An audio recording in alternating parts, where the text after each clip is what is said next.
அஸ்ஸலாமு அலைக்கும் வரஹ்மத்துல்லாஹி வபரகாத்துஹு. இன்றைய ரமலான் சிந்தனை. ஈமான் அதிகரிக்கும் வழிகள். தினமும் திருக்குர்ஆனை ஓத வேண்டும்.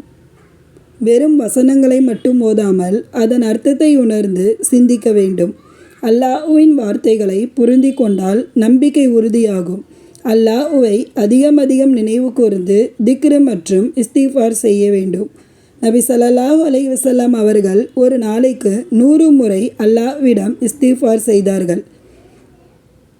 இன்னும் இதயத்தில் அல்லாஹ்வின் பயமும் அன்பும் அதிகரிக்கும். தொழுகை.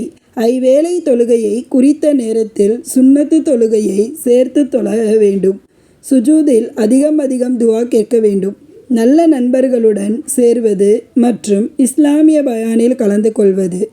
மரணம் மற்றும் ஆகிரத்தின் நினைவை சிந்தித்து பார்க்க வேண்டும். மறைவான நல்ல விஷயங்கள் செய்தல், சதகா செய்வது, தஹஜ்ஜத் தொழுவது. இன்ஷா அல்லாஹ் இவற்றின் மூலம் நம் ஈமானை வலுப்படுத்திக்கலாம். யா அல்லாஹ் எங்களின் ஈமானை அதிகரித்து உறுதியாக்குவாயாக. ஆமீன். அஸ்ஸலாமு அலைக்கும் வரஹ்மத்துல்லாஹி வபரகாத்துஹு.